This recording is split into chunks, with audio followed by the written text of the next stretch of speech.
Howdy, partners, and welcome to tonight's tale from the untamed frontiers of the American West.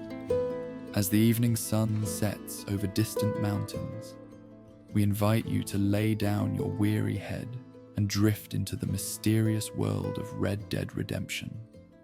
Each night, we'll share different tales from these wild lands, where outlaws and legends still roam free. And when our story ends, the gentle sounds of the frontier, crackling campfires, distant coyotes, rustling prairie grass, and the soft whisper of the wind will carry you into peaceful dreams beneath the star-filled western sky, with no advertisements to disturb your slumber. Now, saddle up, partner, and let's mosey on down to tonight's tale. The last rays of sun stretched across the valley as Thomas Morgan guided his horse along the winding trail that skirted the edge of Ghost Mountain. A seasoned frontiersman at 43, Thomas had traversed nearly every path in New Hanover and the neighboring territories, yet this particular route, a narrow track that disappeared into the dense pines climbing the mountain's western slope, remained unfamiliar. The dying light painted the surrounding landscape in rich amber hues, transforming ordinary rocks and trees into sculptures of gold and shadow. His horse, a dappled grey mare named Silver, moved with cautious steps, ears twitching forward then back, sensing something in the gathering dusk that escaped her rider's perception. "Easy, girl," Thomas murmured, his voice low and soothing against the deepening silence of approaching night. The mare snorted softly but continued forward, hooves finding purchase on the rocky trail that grew steeper with each passing minute. Thomas had not intended to be on this remote path as darkness fell. His original plan, delivering supplies to the mining camp at Beaver Hollow, then returning to Valentine before sunset, had been derailed by an unexpected encounter with a traveler whose wagon had broken an axle near Caliban's seat. The delay in helping the stranded family had cost precious daylight, pushing his return journey dangerously close to nightfall. Now, with the sun fully disappeared behind distant mountains and only a faint glow remaining on the western horizon, Thomas faced an uncomfortable choice. Push forward along an unfamiliar trail in growing darkness, or make camp in territory known for its unpredictable wildlife and, if local stories held any truth, supernatural phenomena that manifested after dark. Neither option offered particular comfort, but the steadily dropping temperature and a sky that promised clear visibility under moonlight tipped his decision toward continued travel. "We'll follow this trail a while longer," he informed Silver, patting her neck as one might reassure a nervous child. "If it doesn't improve soon, we'll find a sheltered spot to wait for morning." The horse responded with a soft nickering sound that Thomas chose to interpret as agreement, though her tensed muscles beneath him suggested otherwise. Something about this place affected the normally steady mare, putting her on edge in a way that kindled Thomas's own uneasiness. As full darkness settled around them like a heavy blanket, the forest took on that peculiar quality of nighttime wilderness, simultaneously open and claustrophobic, with shadows that seemed to breathe and move independent of the subtle wind that whispered through pine needles overhead. Thomas was no stranger to traveling after dark, having spent much of his adult life moving through territories where established roads remained aspirational concepts rather than physical realities, but 10 times as apprehensive. This night, for some reason, he had developed the frontiersman's acute night vision and attentiveness to subtle sounds that might signal danger or opportunity. Yet something about Ghost Mountain felt different from the countless other remote locations he had traversed after sunset. Perhaps it was the stories he'd heard in Valentine's saloon, tales shared by weather-beaten trappers and silver-tongued drifters who claimed that strange lights appeared on the mountain slopes after dark. lanterns carried by no living hands, moving with purpose through areas too treacherous for human passage. Some attributed these apparitions to the ghosts of the original settlers, who had perished during the harsh winter of '82, when snow had buried the nascent community that once existed high on the mountain's eastern face. Others suggested more ancient origins, pointing to native legends of spirit guides who had walked these lands long before European boots had pressed their print into American soil. Thomas had dismissed such stories as the natural product of whiskey, isolation, and the human tendency to populate darkness with manifestations of internal fears. Yet now, as Silver picked her way carefully along a trail barely visible in the weak moonlight filtering through pine boughs, he found those dismissed tales resurfacing in his mind with uncomfortable vividness. Foolishness, he muttered to himself, deliberately focusing on the practical concerns of navigation and the increasing steepness of the path that now curved north rather than west as he had expected. This deviation from his mental map of the territory suggested he had perhaps taken a wrong turn earlier, following this unknown trail rather than the established route that would have led him down toward the Dakota River and eventually to Valentine. The realization brought a tightening to his chest, not fear exactly, but the distinct discomfort of a man who prided himself on competent self-reliance, now facing the prospect of being genuinely lost as temperature dropped and true night claimed the mountain. It was at this moment of dawning concern that Thomas first noticed the light. At first, he mistook it for a star glimpsed through a gap in the forest canopy, a single point of warm yellow illumination that seemed to hover at the edge of the trail ahead. He blinked, expecting it to disappear or reveal itself as merely starlight, or perhaps the distant lamp of a homestead. Instead, it remained steady, neither twinkling like a celestial body, nor showing the slight movements of a lamp carried by human hands.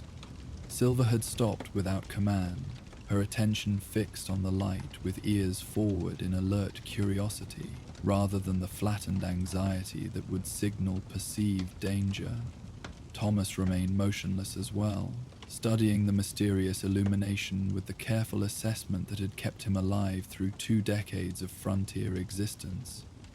The light was too low for a star, too steady for a firefly, and too isolated for a settlement.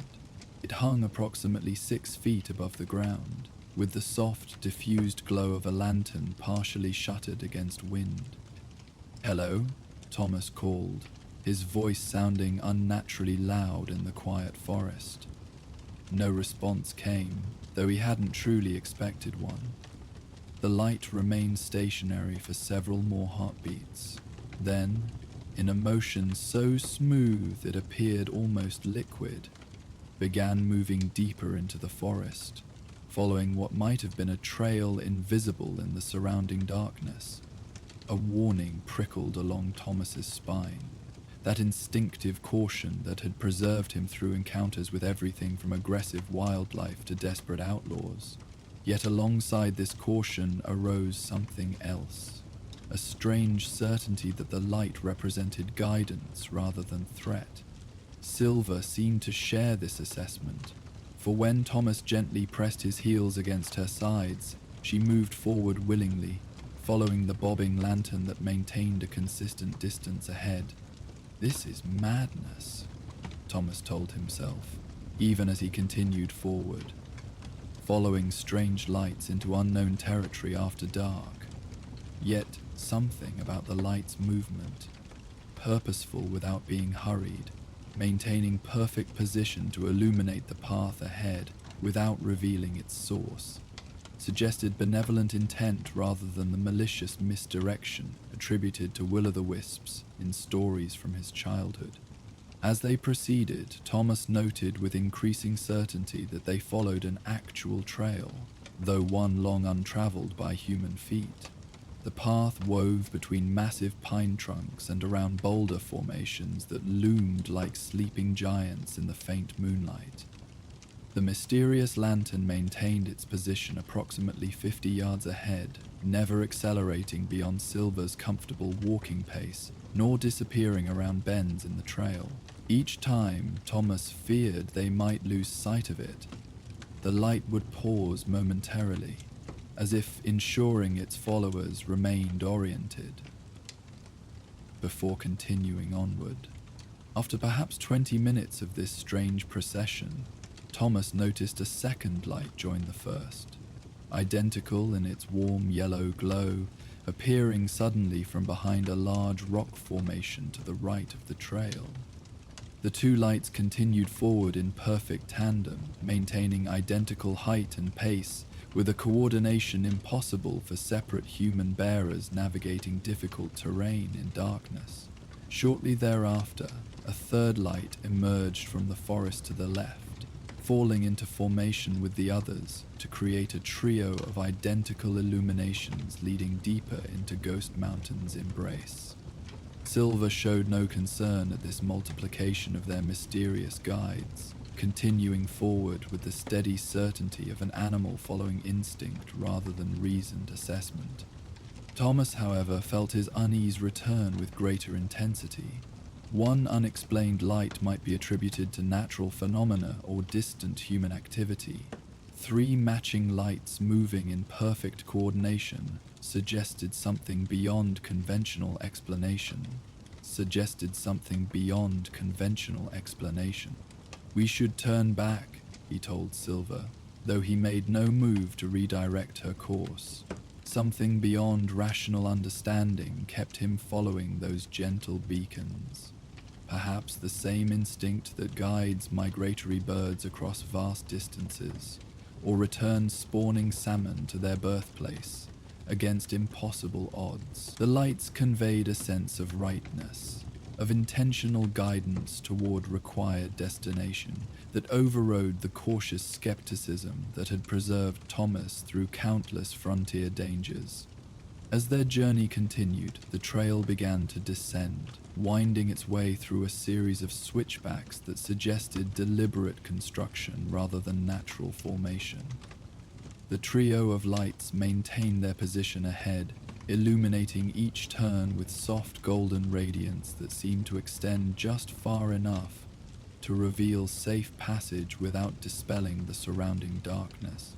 The air grew noticeably warmer as they lost elevation, and the scent of pine gave way to the richer aromas of meadow grasses and flowering plants not typically found at higher altitudes.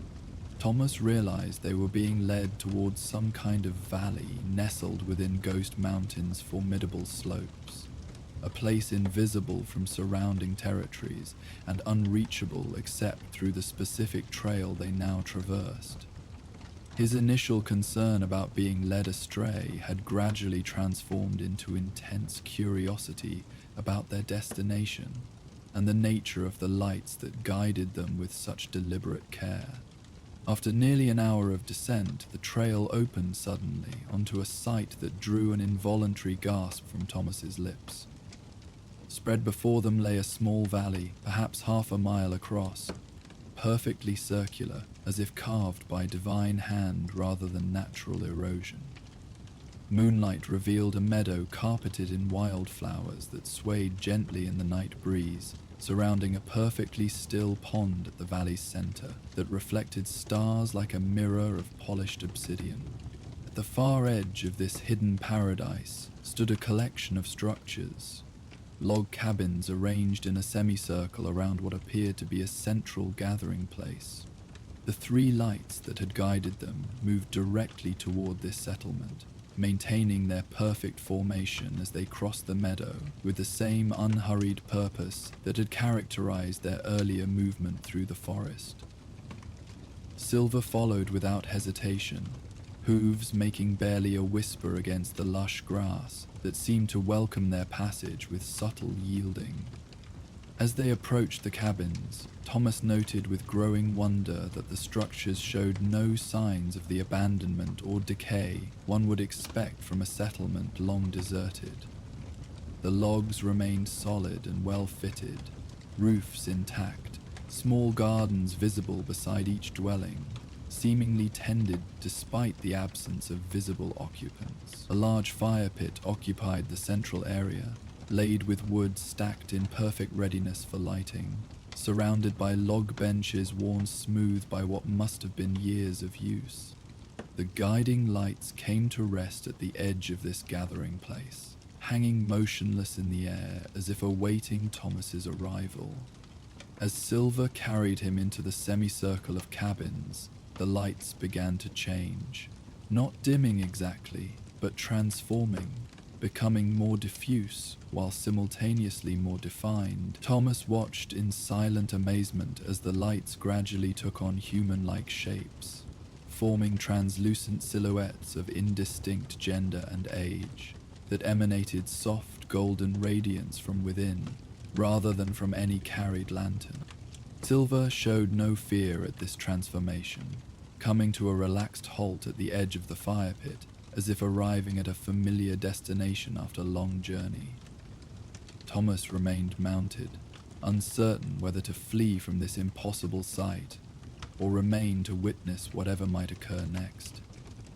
Before he could decide, a voice broke the silence, not emanating from the luminous figures but from behind him, startlingly human and entirely corporeal.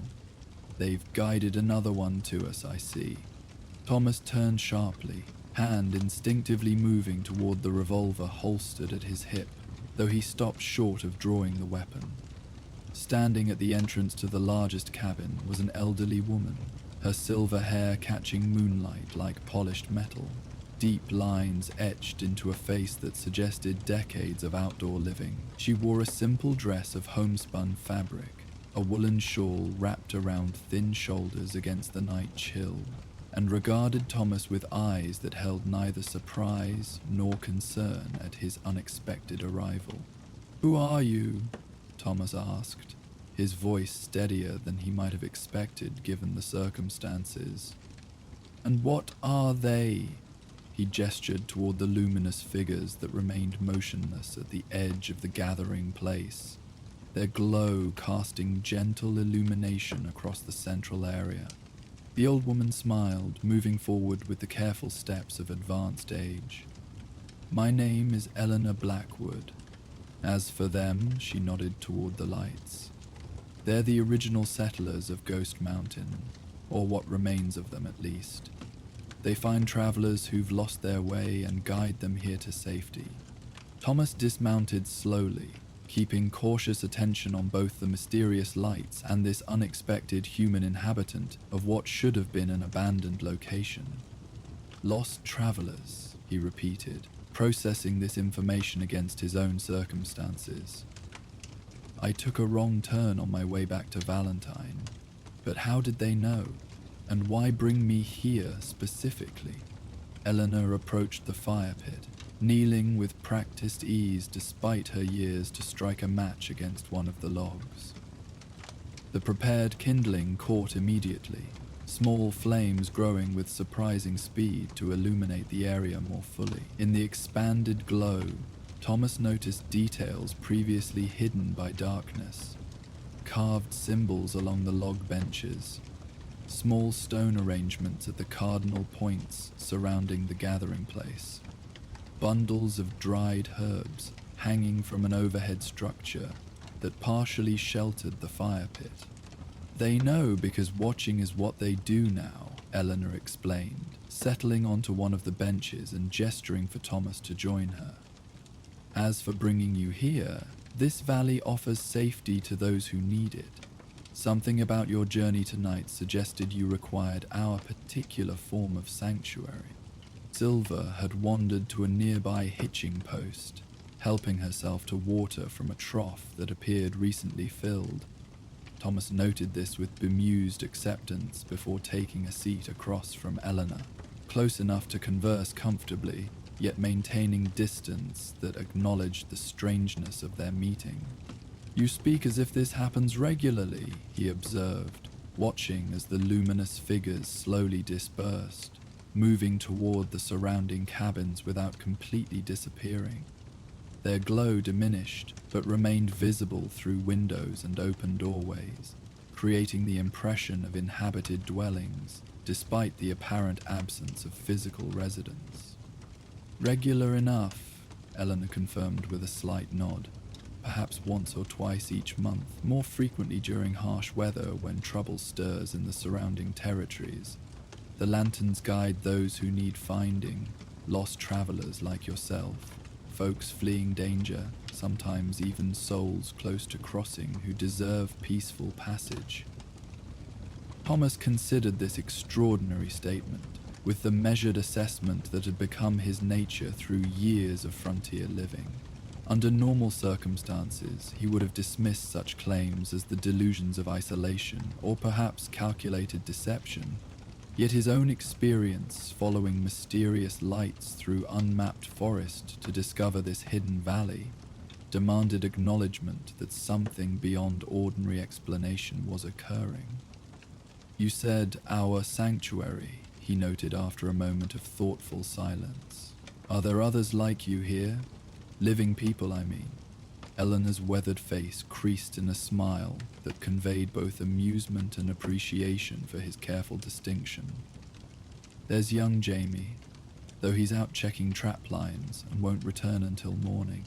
And occasionally others who've found their way here choose to stay for a time. Days, weeks, sometimes years. I myself arrived nearly 2 decades ago and never found sufficient reason to leave.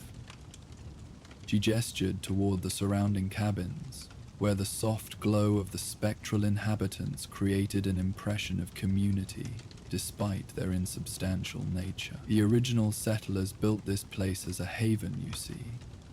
7 families who sought isolation from a world they found increasingly hostile to their beliefs. They constructed it together, lived in harmony with each other and the mountain, until the winter of '82 brought snows deeper than any living memory. Cut off from hunting grounds and supply routes, they survived on dwindling stores until February, when the last of them passed. Thomas glanced toward the illuminated cabins, imagining families struggling through that deadly winter, their sufferings transformed now into these gentle beacons that guided others to safety.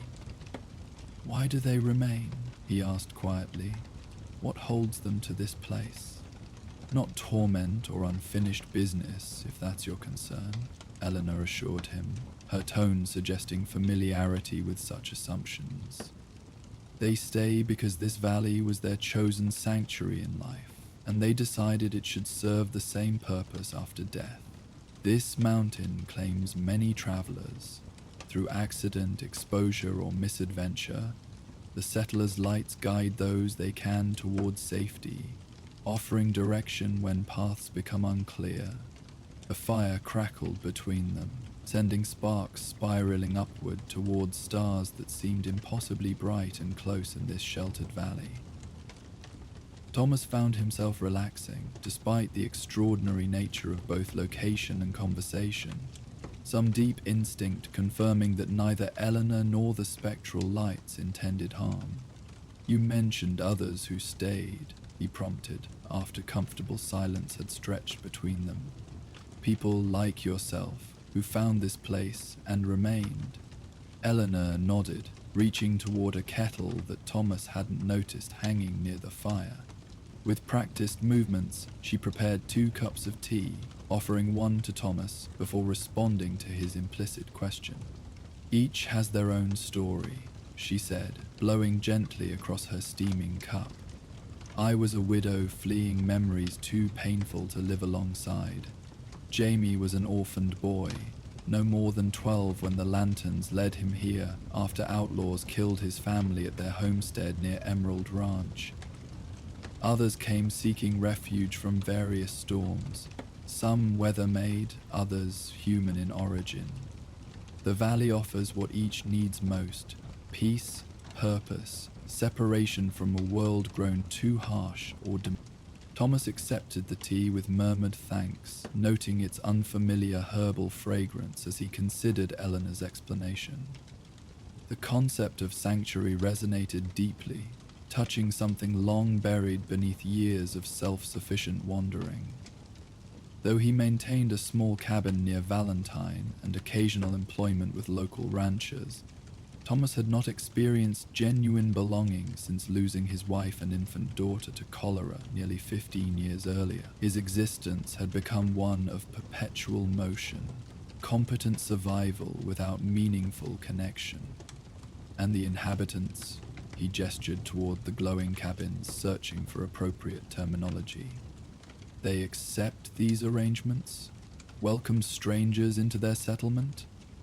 They chose this purpose, Eleanor replied simply, guiding lost souls to safety and offering sanctuary to those who need it honors what they valued in life. They retain awareness, you see, not exactly as you or I experience consciousness, but something adjacent to it. They recognize visitors, respond to respect or its absence, communicate in their way with those who remain here long enough to learn their pattern.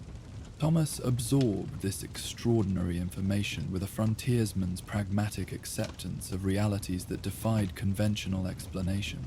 The wilderness had shown him enough inexplicable phenomena over the years. Lights in the northern sky that moved like dancers, animals that appeared impossibly aware of future events, strange formations that seemed to shift location between visits, that he had developed a certain flexibility regarding the boundaries between known and unknown. "You're welcome to stay the night," Eleanor offered, correctly interpreting his thoughtful silence as processing rather than rejection.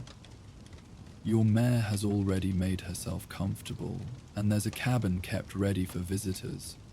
In the morning, Jamie can guide you back to the main trail. He knows every path on this mountain." The invitation carried no pressure, presented as simple hospitality rather than enigmatic enticement. Thomas found himself accepting with genuine gratitude the prospect of proper shelter after what had promised to be an uncomfortable night on the trail, appealing to practical considerations beyond curiosity about this unexpected sanctuary. Eleanor showed him to a small but well-maintained cabin at the edge of the semicircle. A neat bed with clean linens occupied one corner, a stone fireplace dominated the wall opposite the door, and simple furnishings, a table, chair, washstand with pitcher and basin, provided necessary comforts without ostentation. Most remarkably, the fire was already lit, crackling with welcome warmth, though no human hand had prepared it for his arrival. "The settlers look after their guests," Eleanor explained, noting his surprise at the prepared accommodation. "They remember what comfort means to flesh and blood, even if they no longer require such considerations themselves." She bid him good night, with the casual ease of routine hospitality, rather than the heightened awareness their extraordinary circumstances might have warranted. Left alone, Thomas tended to Silver's needs, though he found the mare already provided with fresh hay and water by unseen hands, before returning to the cabin to settle for the night. Despite the strangeness of his situation, he found himself drifting towards sleep with unexpected ease, the gentle glow visible through his window creating a sense of security rather than unease. His dreams that night were unusually vivid yet peaceful. Images of the valley through different seasons, glimpses of daily life among the original settlers, moments of shared work and celebration untouched by the hardship that would eventually claim them. Though these visions featured people he had never met, in places he had never witnessed, they carried the authentic weight of genuine memory, rather than imagination's lighter touch.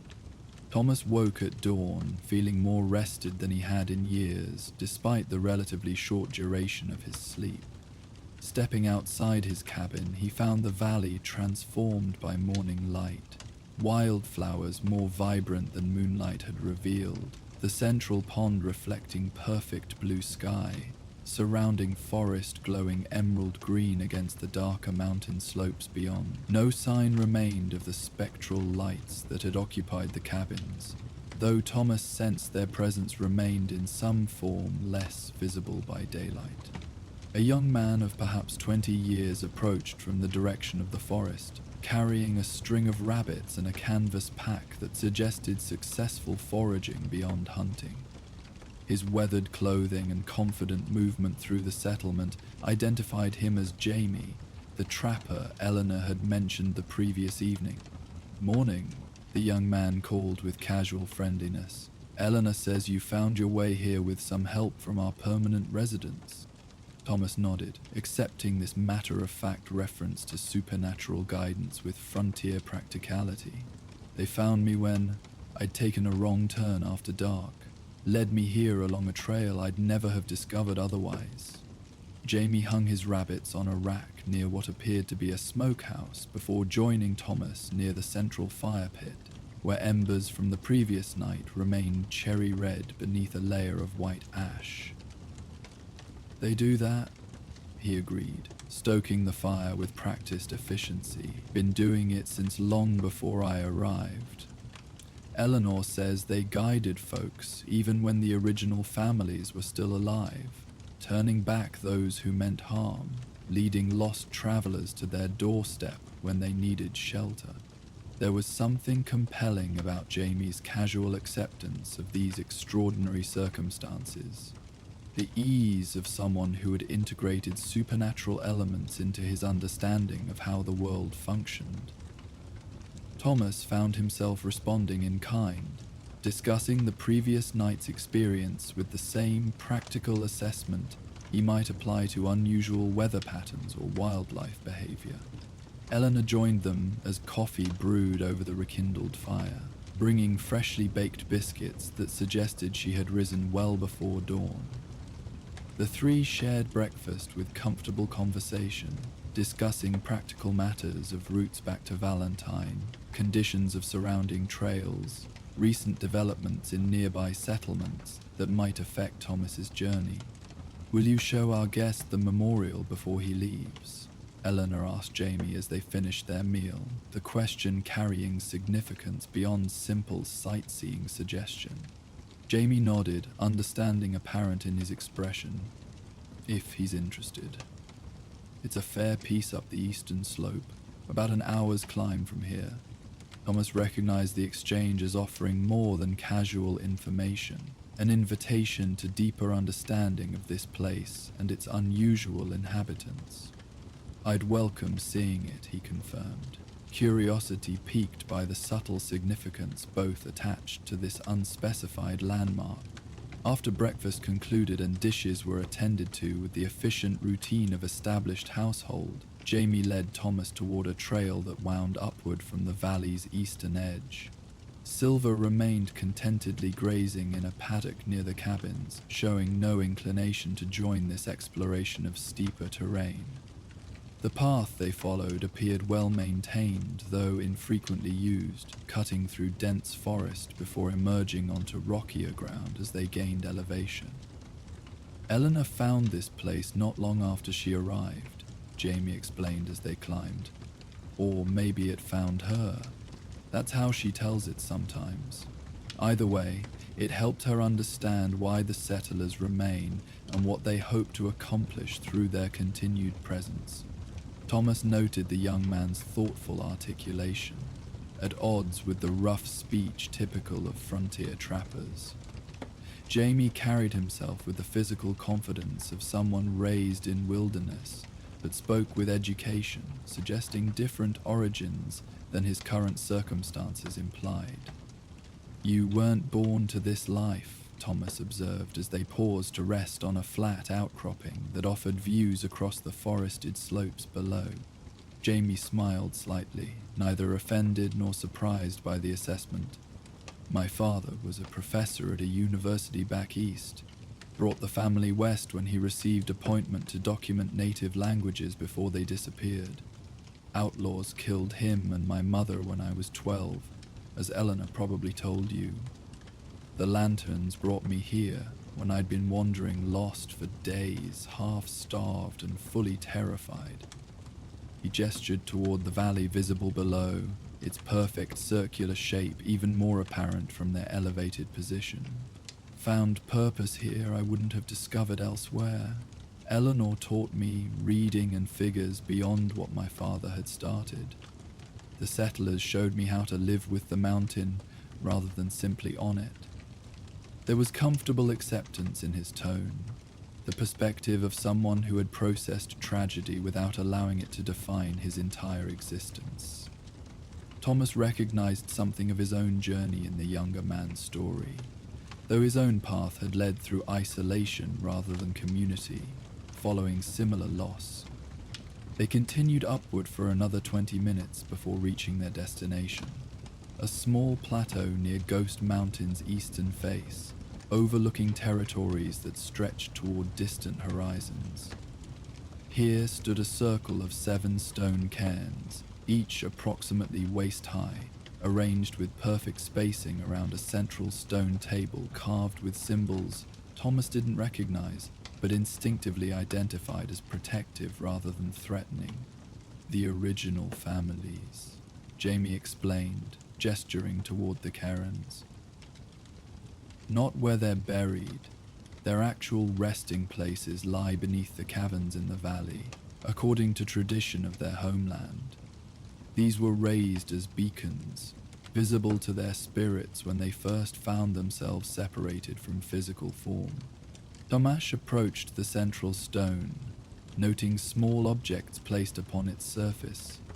A child's wooden toy, a tarnished locket, a carved pipe, other personal items of obvious age and significance. Offerings, he asked, careful not to disturb these meaningful arrangements. Jamie nodded. Remembrances. Eleanor maintains them, replacing items that deteriorate, ensuring each family remains represented. She says it helps them maintain connection to their history, reinforces their chosen purpose rather than allowing them to fade into generalized haunting over time. There was something profoundly moving about this careful tending of memory, this acknowledgement that even spirits might benefit from reminders of their original identities and intentions. Thomas considered his own persistent isolation following his family's loss, how he had deliberately abandoned mementos and reminders in misguided attempt to escape pain, perhaps discarding connective threads that might have helped him process grief while maintaining meaningful relationship with what had been lost. As they stood in contemplative silence beside the memorial, Thomas noticed subtle change in the air around them. Not temperature or pressure exactly, but a quality of presence that reminded him of the previous night's encounter with the spectral guides. Though no visible manifestation appeared in daylight, he sensed awareness surrounding them, attention focused on their presence at this significant location. "They're here," Jamie confirmed quietly, observing Thomas's slight straightening as he registered the unseen presences. They gather at this place when visitors come to learn their story. Eleanor believes they draw strength from being remembered properly, not as frightening apparitions or tragic victims, but as people who lived with purpose and continue with intention. Thomas removed his hat in gesture of respect that felt appropriate despite, or perhaps because of, the unconventional nature of those he honored. "Thank you," he said simply, addressing the unseen presences directly, "for the guidance last night and for maintaining this sanctuary." No audible response came, yet Thomas felt something like acknowledgement brush against his awareness. Acceptance of gratitude offered and recognition of respect demonstrated. The sensation lasted only moments before receding like gentle tide, leaving ordinary mountain air and morning sunlight in its wake. The descent to the valley proceeded mostly in comfortable silence, each man absorbed in his own thoughts while navigating the steep trail with frontier-honed attentiveness to footing and surroundings. By the time they reached the settlement, Thomas had arrived at a decision that surprised him. With its clarity and certainty, "I'd like to return sometime," he told Eleanor as preparations for his departure neared completion. "If that's permitted." The elderly woman smiled with genuine warmth, something knowing in her eyes suggesting she had anticipated this request. "The valley welcomes those who approach with respect," she replied, "and you've demonstrated that quality abundantly. When you reach the main trail, remember the lightning-struck pine that marks where you turned astray. The path beside it remains invisible unless you're specifically seeking this place, a necessary protection against those who might misuse what they find here." Thomas nodded understanding, recognizing the wisdom in maintaining boundaries between this sanctuary and the often harsh world beyond its sheltered confines. As Jamie saddled Silver and prepared to guide him back to familiar territory, Thomas found himself cataloging mental markers and distinctive features that would enable future return, not from fear of becoming lost, but from genuine desire to revisit this unexpected community. "The lanterns don't appear for everyone who wanders near Ghost Mountain," Eleanor added as Thomas mounted his mare. "They choose carefully, seeing something in certain travelers that others might miss. Remember that if you encounter lost souls in your journeys, this valley might offer what they need, if they are properly directed." This subtle commission, becoming secondary guide to those the lanterns themselves might choose to help, resonated with unexpected depth. Thomas had spent 15 years maintaining careful distance from meaningful human connection. The prospect of potentially helping others find this healing place offered purpose that had long been absent from his carefully constrained existence. Bidding farewell to Eleanor with genuine gratitude, Thomas followed Jamie into the forest, Silver moving with comfortable familiarity along the trail that had seemed so mysterious during their nocturnal arrival. In daylight, Thomas noted landmarks and distinctive features with frontiersman's precision, creating mental map that would facilitate future visits, independent of spectral guidance. "Most don't return," Jamie commented, as they approached the junction where their path would meet the main trail Thomas had originally intended to follow. "They appreciate the sanctuary when needed, but prefer resuming normal lives without complication of what they've experienced here." There was no judgment in his tone, merely observation based on previous visitors' patterns. Thomas considered this information thoughtfully, understanding the impulse to rationalize extraordinary experiences once immediate need for their comfort had passed. "I expect I'm not most, then," he replied with sly smile. "Some discoveries warrant revisiting, especially when they offer perspective unavailable elsewhere." Jamie nodded approval, clearly pleased by this response. "Eleanor will welcome the company. She values conversation with those who bring news from beyond our mountain. And the settlers," he glanced toward the trail behind them, where no visible presence followed, yet something attentive seemed to linger. "They appreciate being remembered by the living who understand their purpose." They reached the main trail where the lightning-struck pines stood sentinel exactly as Eleanor had described.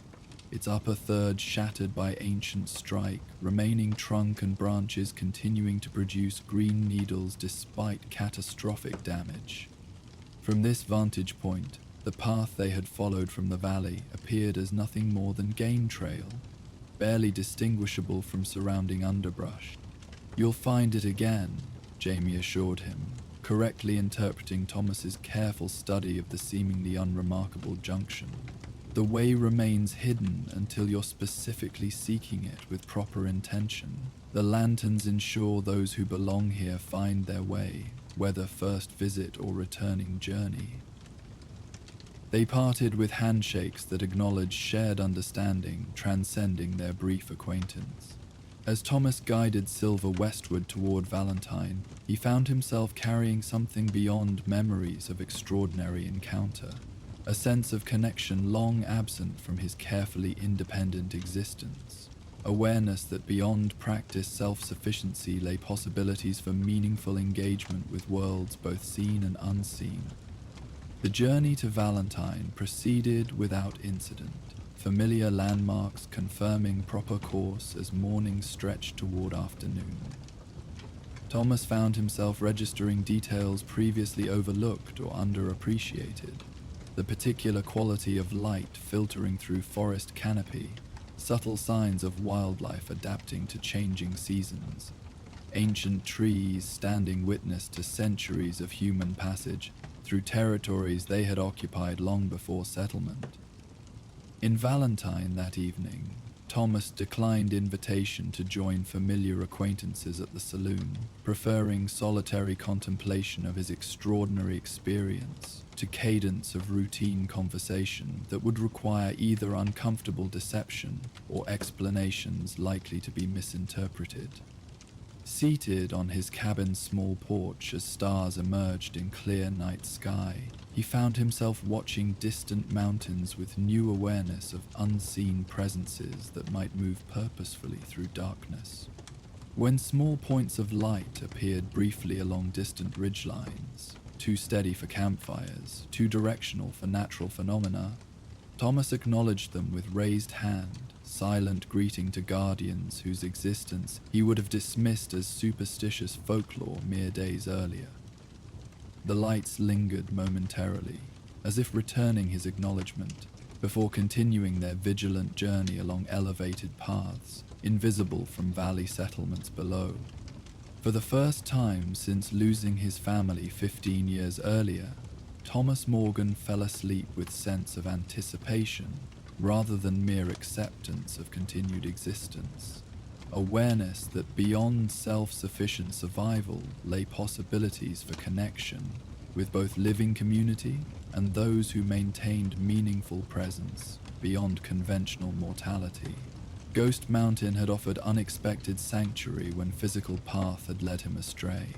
Perhaps more importantly, it had illuminated way forward through emotional wilderness he had traveled alone for too many years.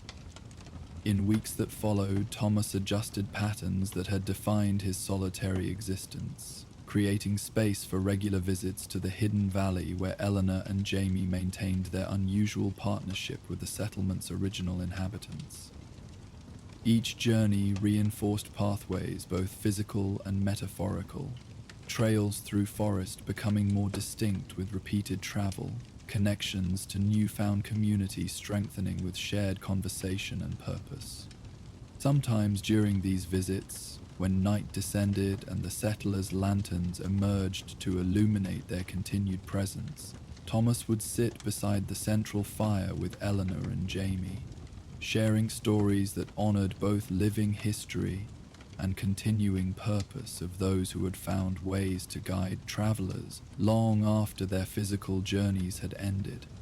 These quiet conversations beneath star-filled sky offered healing Thomas hadn't known he required.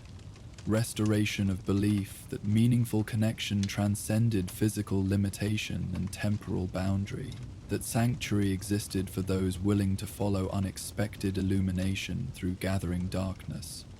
On occasional nights between these visits, watching from his cabin porch as distant lights moved across Ghost Mountain slopes, Thomas would whisper thanks to lantern bearers whose guidance had led him not merely to physical safety that first uncertain night, but toward recognition that even souls long accustomed to solitary paths might discover unexpected community when properly led. The gentle lights would continue their vigilant circuit of elevated ridges, occasionally bringing new lost travelers to the hidden valley, but always maintaining faithful witness to possibility that guidance remained available for those with wisdom to follow illumination they didn't fully understand towards sanctuary they didn't know they needed.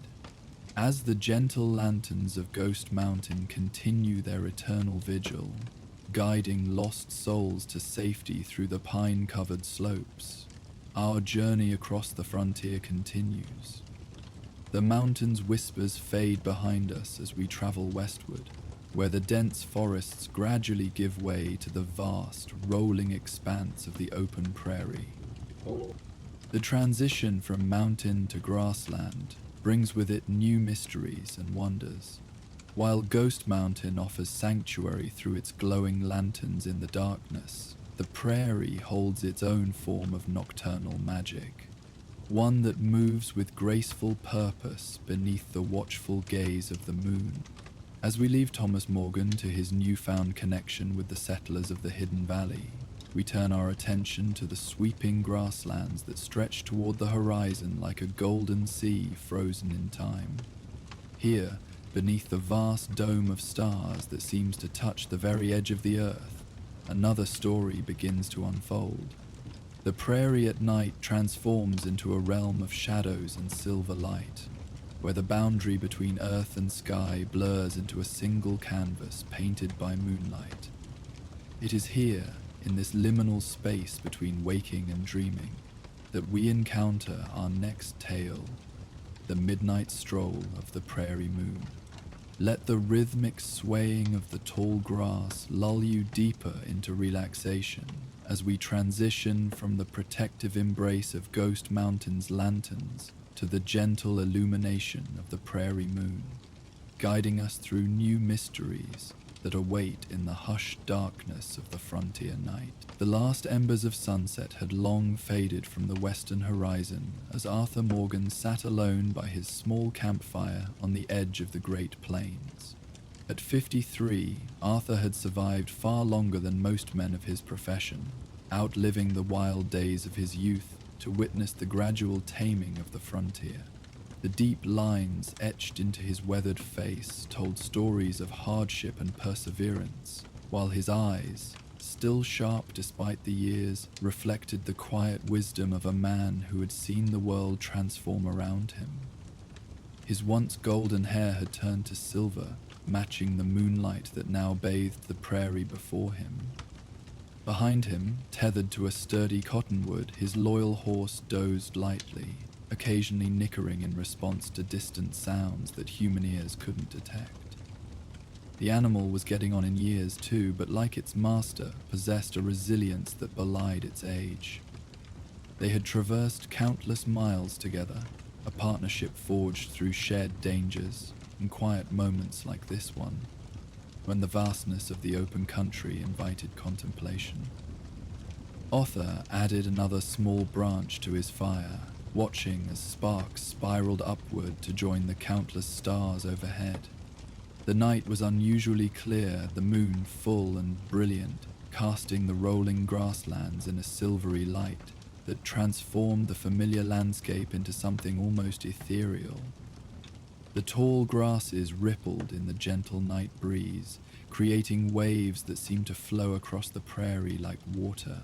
In the distance, a coyote called to its pack, the haunting sound hanging momentarily in the still air before fading into silence. These nights alone on the prairie had become something of a ritual for Arthur in recent years. After decades of riding with various outfits, some law-abiding, others decidedly not, he had settled into a quieter existence as a scout and guide for travelers unfamiliar with the territories. It was honest work that utilized his extensive knowledge of the land while allowing him the solitude he had come to value. Tonight marked the end of his latest assignment, having guided a family of settlers to their new homestead near Blackwater. Tomorrow he would begin the journey back toward Valentine, where another job likely awaited, but tonight belonged to the prairie and its silent communion. Arthur's thoughts drifted, as they often did during these solitary evenings, to the changes he had witnessed across his lifetime. The frontier that had once seemed limitless was now crisscrossed with railroad tracks and telegraph wires, its wild spaces increasingly hemmed in by farms and ranches and growing settlements. Progress, they called it, though Arthur maintained private reservations about whether all change necessarily represented improvement. Something profound was being lost, as the ancient rhythms of the land were overlaid with human patterns of convenience and commerce. His philosophical musings were interrupted by the sound of approaching hoofbeats, a single rider moving at an unhurried pace that suggested neither urgency nor stealth. Arthur's hand moved instinctively toward the revolver at his hip, a habit of vigilance too deeply ingrained to abandon despite the relative peace of recent years. He relaxed slightly when the rider came into view, a young cowboy probably from one of the nearby ranches, leading a pack horse laden with supplies. The young man raised a hand in greeting as he approached Arthur's campfire. "Evening," he called. "Saw your fire from a ways back. Mind if I share it for a spell?" Arthur nodded toward the empty space across from him. "Help yourself, coffee's still hot if you're interested." "Much obliged," the young man replied, dismounting with the fluid grace of someone who spent most waking hours in the saddle. He loosened his horse's girths before approaching the fire, removing his hat briefly to run a hand through dark hair that curled slightly with sweat despite the cool evening. "Thomas Riley," he introduced himself, extending his hand. "Work over at the Emerald Ranch." "Arthur Morgan," Arthur replied, returning the firm handshake. "Just finished guiding some folks to their new place west of Blackwater." Thomas settled himself on a fallen log that served as a makeshift bench, accepting the tin cup of coffee Arthur offered. "Appreciate it," he said after taking a cautious sip of the hot liquid. "Been a long ride. Mr. Carmichael sent me to Blackwater for supplies, but I got a late start. Figured I'd camp tonight rather than risk the horses in the dark." Arthur nodded approval of this prudent decision. Too many young riders pushed themselves and their mounts unnecessarily, valuing speed over safety. This one seemed to possess better judgment than most. "Good thinking," he agreed, "especially on a night like this. Moon's bright enough, but the shadows it casts can hide all manner of holes and hazards." Thomas glanced upward at the mentioned moon, his expression shifting from casual observation to something closer to wonder. "Never seen it quite so bright," he remarked. "Almost seems closer than usual, doesn't it?" Arthur followed his gaze toward the luminous orb that dominated the night sky. The moon did indeed appear unusually large and brilliant, its silver light so intense that it cast distinct shadows across the prairie grass. "Prairie moon," Arthur commented. "Gets that way sometimes, especially in autumn. Old-timers used to say it was keeping a closer eye on things during harvest time." Thomas smiled at this folkloric explanation, but didn't dismiss it outright. "Strange night, isn't it?" he observed instead. "Too quiet, maybe, or too still, like the prairies holding its breath, waiting for something." Arthur nodded slowly, appreciating the younger man's perception. Most of the cowboys he'd encountered lately lacked any connection to the land beyond its practical uses for cattle and crops. They saw the prairie as something to be conquered and utilized rather than respected or understood. Thomas, it seemed, possessed a more instinctive awareness. "Full moon does strange things to this country," Arthur acknowledged, his voice low and melodic in the quiet night. "Especially in these parts. Not many remember anymore, but these plains hold memories." Thomas leaned forward slightly, his expression revealing genuine interest rather than the polite tolerance Arthur had come to expect when sharing observations that strayed beyond the practical. "What kind of memories?" Arthur studied the younger man for a moment before responding, assessing whether he was truly receptive to stories that defied simple explanation. Satisfied with what he saw, he reached for his worn leather saddlebag and extracted a pipe and tobacco pouch. The ritual of packing and lighting his pipe gave him time to organize thoughts rarely shared with others. "You ever notice how some places feel heavier than others?" Arthur finally asked. pipe smoke curling around his weathered features. Not physically, but in here, he tapped his chest lightly. Thomas nodded, understanding immediately. Like that ravine 10 miles east. Nothing wrong with it that you can see, but every horse balks at crossing it, and men don't much like lingering there either. Exactly so, Arthur confirmed, pleased by the young man's comprehension. This whole stretch from here to the Dakota River has that quality, though most don't notice it in the daylight. Under the full moon, though, that's when the land remembers most clearly. Remembers what? Thomas prompted, passing a cup of freshly poured coffee across the fire. Arthur accepted the cup with a nod of thanks, taking a moment to savor the bitter warmth before continuing. Everything that's happened here, every life lived and ended, every promise made or broken, every moment of grace or violence, the prairie holds it all, like pages in a book. He gestured toward the silver-bathed landscape. And on nights like this, when the moon rides high and full, some say those pages can be turned. That's when he walks. Here? Thomas questioned, curiosity evident in his voice despite his attempt at casual interest.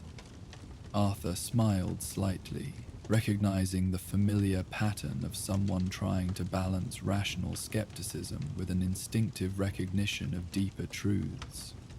The Midnight Traveler, some call him the Prairie Walker. Been stories about him since before my time, likely before any white man set foot here. Thomas glanced toward the moonlit expanse, his expression suggesting he half expected to see a figure materialize from the silvery grasses. What manner of man walks alone on the prairie at midnight? That's just it, Arthur replied, his voice dropping lower, not from any desire for secrecy, but from respect for the subject. Not rightly certain he is a man, at least, not anymore. Way I heard it first, from an old trapper who'd learned it from Lakota friends. He's someone who found himself caught between worlds. The fire crackled softly, sending up another spiral of sparks that momentarily rivaled the stars above. Around them, the night sounds created a gentle backdrop. Distant coyotes calling, insects chirping, and the constant whispering of wind through prairie grass. The old ones believed he was a traveler who died on these plains, but wasn't ready to leave them, Arthur continued. Not held by vengeance or regret, mind you, nothing so dark as that. More like a profound connection to the land itself. So now he walks between sunset and sunrise, especially when the moon is full, treading the boundary between this world and whatever lies beyond. Thomas considered this thoughtfully, his initial skepticism gradually yielding to the undeniable atmosphere of the night and the quiet conviction in Arthur's tone. What does he do on these walks of his? Brings peace, mainly, Arthur replied. Calms restless spirits, guides lost souls, offers comfort to those caught in pain they can't escape otherwise. Some say he's there to remind us that everything passes eventually. Grief, joy, life itself. But the land remains, holding it all. The younger man nodded slowly, his gaze returning to the silvery expanse beyond their fire. Have you ever seen him yourself? Arthur took a long draw from his pipe before answering, the smoke drifting upward to blend with the stars. 3 times, he admitted quietly. First when I was not much younger than you, running with a rough crowd and headed nowhere good. Second time was after I'd lost someone dear to me and thought the grief might drive me mad. Third was just last year, during that terrible blizzard that stranded half the county. These admissions, spoken plainly without embellishment, carried more weight than any dramatic declaration might have done. Thomas studied the older man's face, finding no signs of exaggeration or deception, only the weathered honesty that had earned Arthur respect throughout the territory. "What's he look like?" Thomas asked, his voice unconsciously dropping to match Arthur's quieter tone. Arthur tapped his pipe thoughtfully against his boot. "Depends on who's seeing him, I expect. To me, he appeared as a tall figure in a long coat, face shadowed beneath a wide-brimmed hat. Nothing frightening about him, quite the opposite. There's a stillness to him, like he carries a pocket of perfect peace wherever he walks." He paused, remembering. "Never saw his face clear, even when he passed within 20 yards of me during that blizzard. Just a sense of calm, eyes watching from beneath that hat brim. But the feeling when he passes by..." Arthur shook his head slightly, searching for adequate words. "Like suddenly remembering something important you'd forgotten, and knowing that everything's going to be all right, even if it isn't all right just now." Thomas remained quiet for several moments, absorbing this description while gazing out across the moonlit prairie. The younger man's typically energetic demeanor had settled into thoughtful stillness, his features softened by firelight and contemplation. "Think I might see him tonight?" he finally asked, not with the eager excitement of a thrill-seeker, but with genuine wonder. Arthur considered the question seriously. "Can't say for certain. He appears according to his own purposes, not human expectations. But this night," he glanced up at the brilliant moon and the crystal-clear sky surrounding it. "This night has the right feeling about it. If you're meant to see him, you will. How would I know? If I did see something, I mean," Thomas clarified. "Could just be another traveler passing through, or my mind playing tricks." Arthur nodded approvingly at the practical question. That's the wisdom speaking, recognizing that extraordinary claims deserve careful consideration. Truth is, you'd know. Not by anything you could point to or explain afterward, but by the certainty in your gut at the moment it happens. Some things register in parts of us, older than thought or language. The conversation lapsed into comfortable silence as both men sipped their coffee and gazed across the silver-washed landscape. The fire burned lower, neither of them moving to build it up again, allowing the brilliant moonlight to become their primary illumination. All around them, the prairie breathed with subtle life. Small rustlings in the grasses, the distant call of nightbirds, the occasional soft nickering of their horses, responding to unseen movements. "Heard a story once," Thomas eventually said, his voice thoughtful.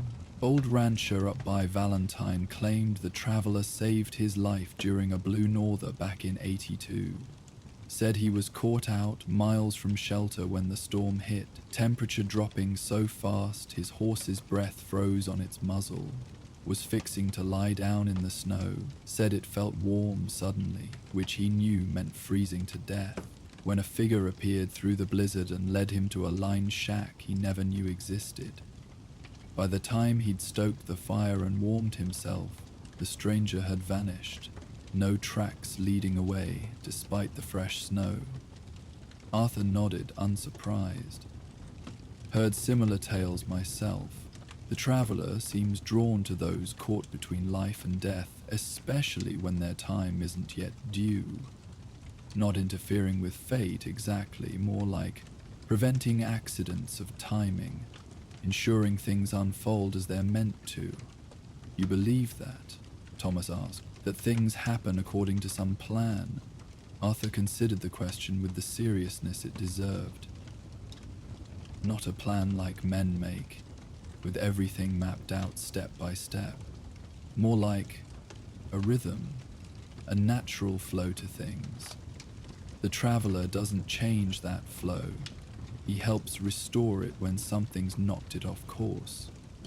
He gestured toward the rolling landscape before them.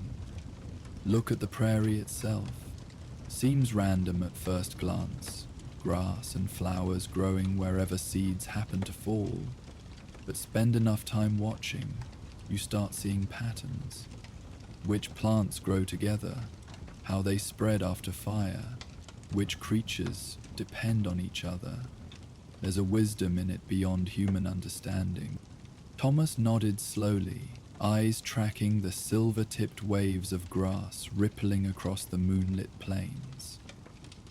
Like the land itself knows what it's doing.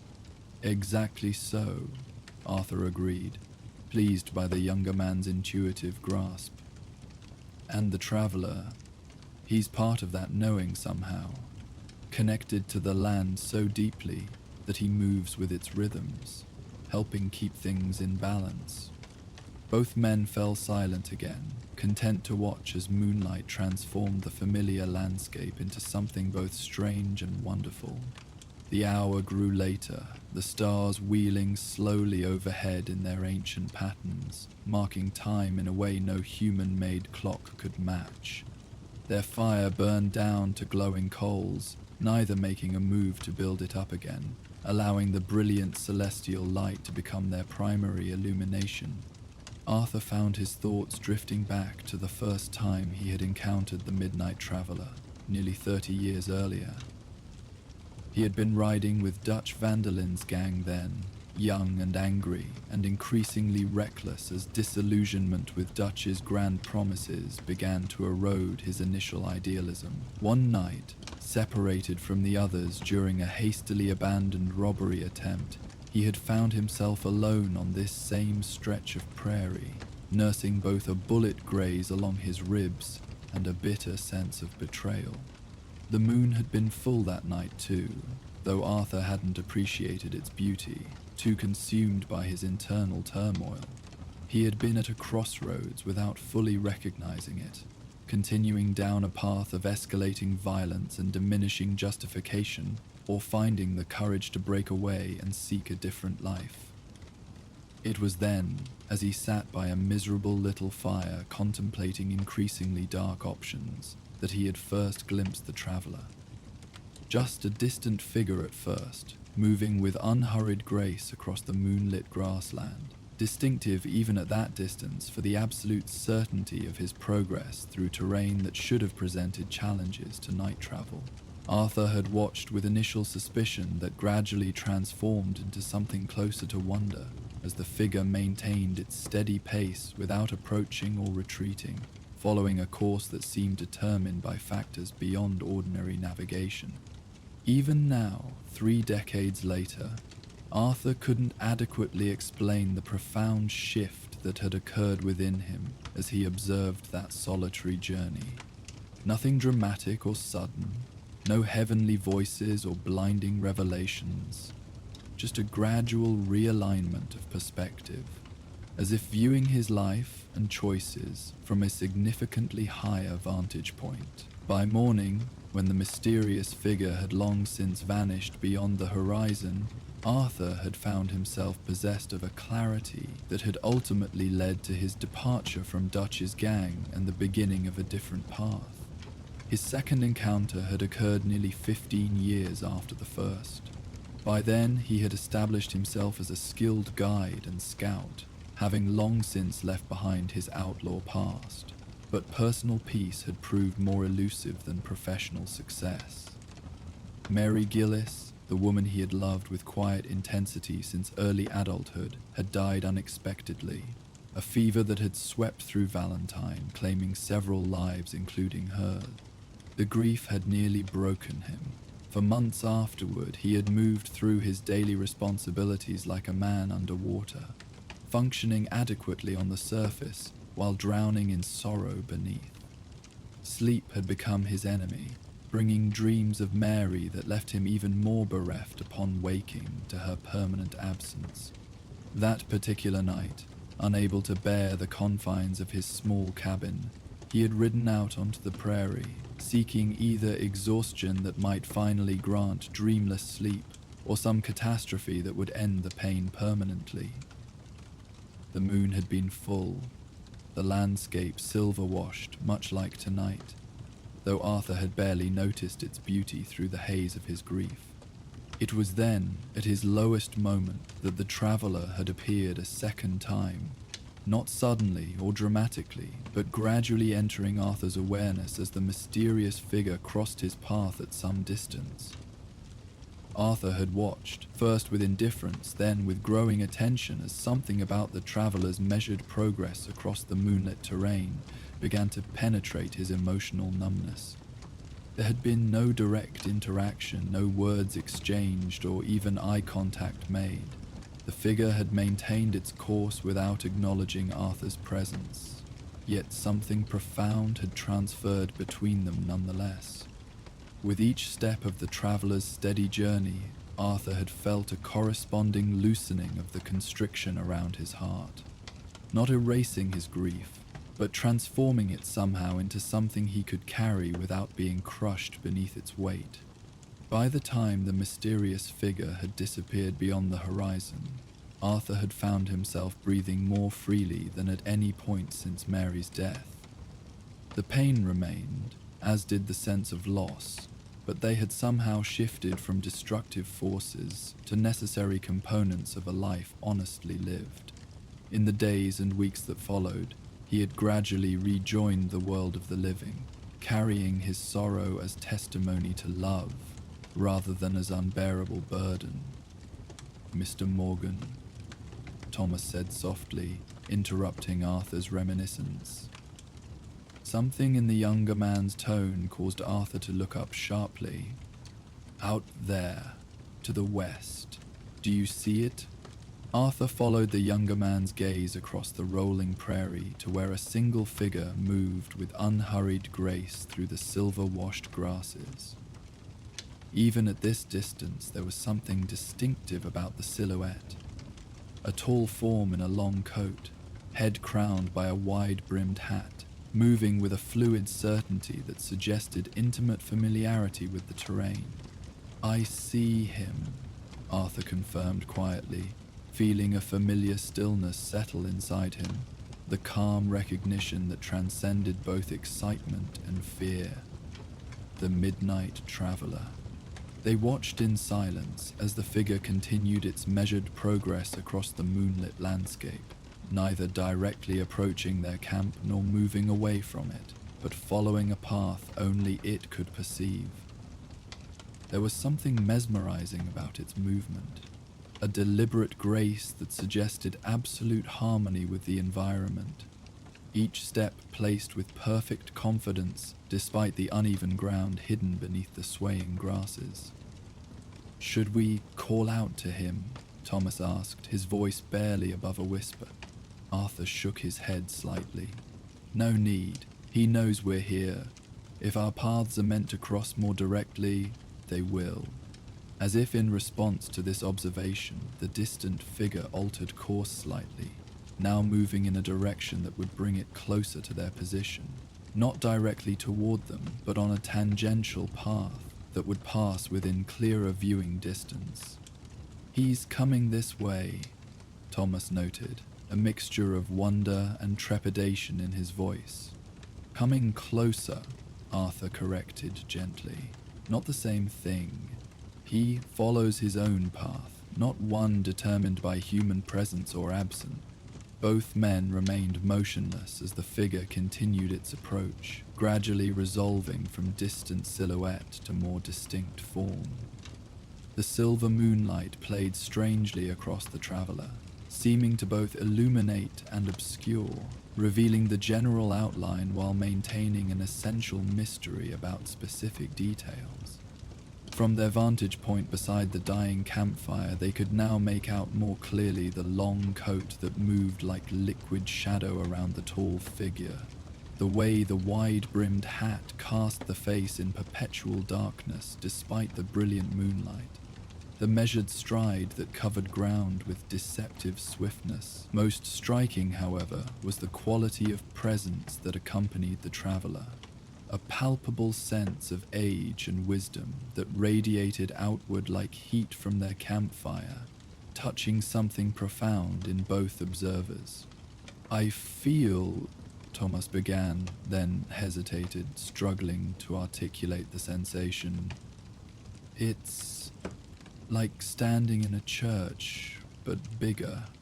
Like the whole sky's a cathedral. Arthur nodded, understanding. That's him, all right. Way he affects the air around him. The traveler continued his approach, now close enough that under normal circumstances, facial features would be discernible. Yet something about the play of light and shadow beneath the hat brim maintained the figure's essential mystery, suggesting eyes that watched from within that darkness, a mouth that might speak if the proper question were asked, yet revealing nothing concrete enough to describe afterward. When the figure had approached to within perhaps 50 yards of their position, it paused, not with the suddenness of someone startled or concerned, but with the natural cessation of movement that suggests a destination temporarily reached. For a long moment, the traveler stood motionless, silver moonlight spilling around his form, the breeze that rippled the surrounding grasses seemingly diverted around him, creating a perfect pocket of stillness. Then, with deliberate slowness, the figure turned directly toward their camp. Though no features could be discerned beneath the hat's shadow, both men felt the weight of that gaze. Not threatening or judgmental, but immensely attentive, seeing beyond surface appearances to essential truths normally hidden even from themselves. Arthur found himself straightening slightly, not from fear but from a profound sense of recognition. Whatever watched them from beneath that hat brim knew him completely. Every triumph and failure, every moment of courage or cowardice, every small kindness or casual cruelty. Yet that knowledge carried no condemnation, only perfect understanding. Beside him, Thomas had gone completely still, barely breathing as he experienced his own version of that penetrating attention. The younger man's face reflected complex emotions, initial shock giving way to wonder, then settling into a kind of peaceful acceptance that transformed his features, momentarily revealing the older, wiser man he might someday become. The moment stretched, time itself seeming to thin as ordinary reality briefly intersected with something older and more fundamental. Then, with the same deliberate grace that characterized all his movements, the traveler raised one hand in what might have been greeting, acknowledgement, or blessing. Arthur found himself returning the gesture without conscious decision, his hand lifting in mirrored salute. After a slight hesitation, Thomas did the same, the movement coming more naturally than he might have expected. The traveler remained motionless for several more heartbeats, then lowered his hand and turned away, resuming his measured journey across the moonlit prairie. They watched as he moved away with the same unhurried certainty, his silhouette gradually diminishing with distance, yet maintaining that distinctive presence until he finally disappeared beyond a gentle rise, leaving only the silver-washed grasses rippling in his wake. Neither man spoke immediately, both seeming to recognize the inadequacy of words to capture what had just transpired. The silence between them was not uncomfortable, but contemplative, filled with shared understanding that required no verbal confirmation. "Did you," Thomas finally began, then paused to collect his thoughts. "When he looked at us, did you feel like he was seeing everything? All the way through?" Arthur nodded slowly. "That's his gift, or burden, depending how you look at it. He sees things as they truly are, not just people, but the land itself, the animals, everything. Sees the patterns connecting it all." Thomas stared thoughtfully in the direction the figure had disappeared. Wasn't frightening though, should have been, being seen like that, but it felt, I don't know, right somehow. "That's because he sees without judgment," Arthur explained. Not indifference, he cares deeply, but he sees through a longer lens than we do. From his perspective, our failures and successes are just parts of a larger pattern, necessary threads in a bigger weaving. The younger man nodded slowly, his expression suggesting he was still processing the experience. I felt something else too, like a deep sadness, but peaceful with it. If that makes any sense. Perfect sense, Arthur confirmed. The traveler carries sorrow for all that's lost as the world changes, people, places, ways of living, but without bitterness. It's the price of his perspective, seeing everything both as it is now and as it once was, all at once. Thomas gazed out across the prairie, now seeing it with slightly different eyes, not just as productive grassland for cattle, but as a living record of everything that had transpired across its vastness. Must be lonely. Walking forever between worlds. I expect it is, Arthur agreed, yet also deeply connected to everything. It's a paradox, like most important truths. They lapsed into silence again, the encounter having shifted something fundamental in their perception of the moonlit landscape surrounding them. The prairie no longer appeared as merely physical terrain, land to be crossed, grazed, or settled, but as something alive with memory and meaning, flowing with currents invisible to ordinary sight, but momentarily glimpsed through their interaction with the traveler. Arthur's third encounter with the Midnight Traveler had been during the previous winter, a season of exceptional harshness that had claimed numerous lives throughout the territory.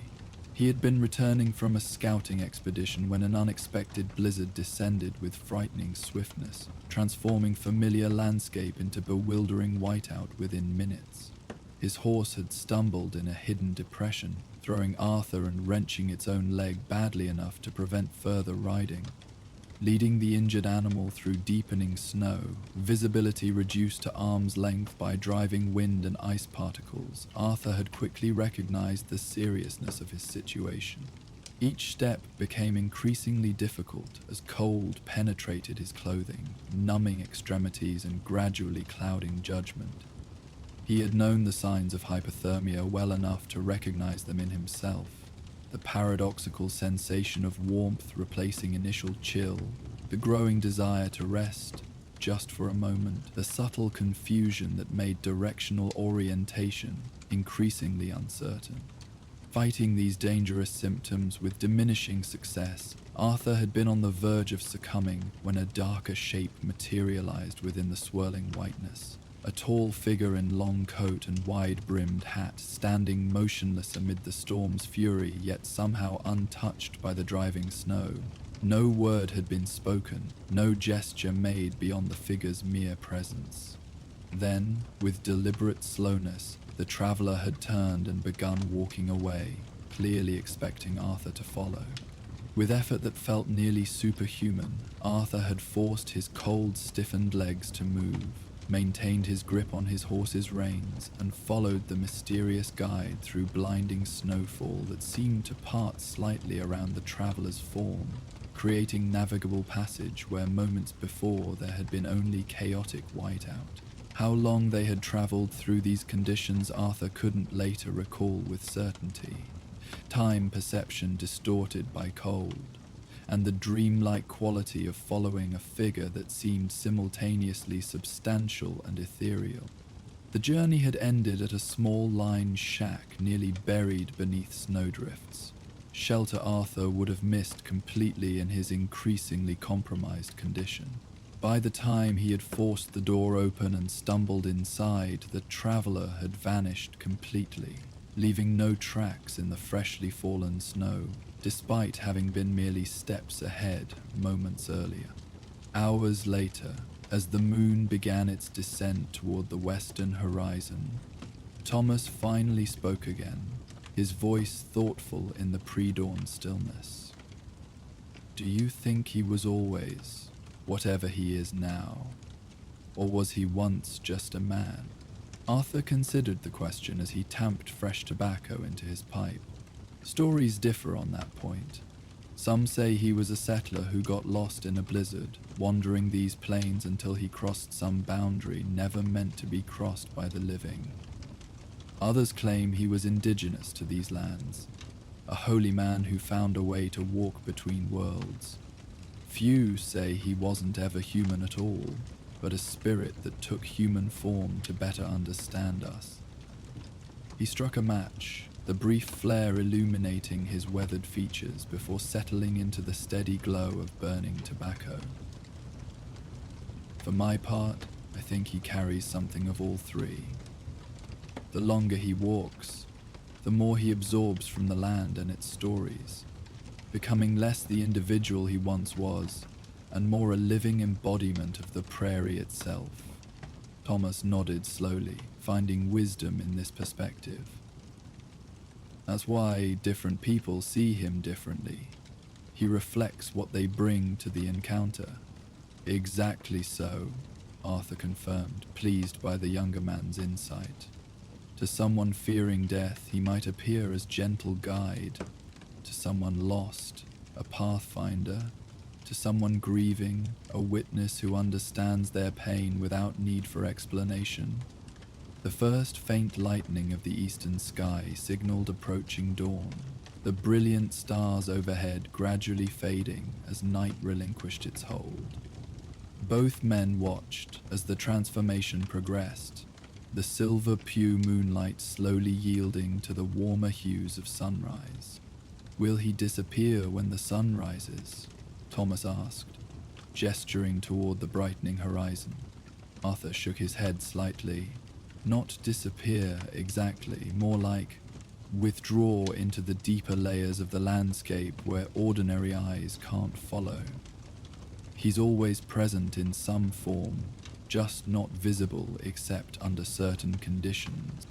Like the full moon, Thomas noted, glancing toward the setting orb now touching the western horizon. The full moon helps, Arthur acknowledged, but also liminal times and places, dawn and dusk, borders between different types of land, moments when something significant is ending or beginning. He walks the thresholds where one state of being transitions into another. As if to illustrate this principle, the first direct ray of sunlight crested the eastern horizon, sending golden illumination flowing across the prairie like a slowly advancing tide. The transformation was remarkable. What had been a silvery, almost otherworldly landscape under moonlight, now revealing itself as the familiar prairie, rich with the warm colors of autumn grasses and the occasional vibrant splash of late-blooming wildflowers. Thomas watched this metamorphosis with newfound appreciation, seeing beyond the mere shift of illumination to the deeper symbolism it represented, the continuous cycle of transitions that defined life on the prairie. It's beautiful in a different way now, he observed. Less mysterious maybe, but more tangible, Arthur supplied when the younger man hesitated. Moonlight reveals what might be or once was.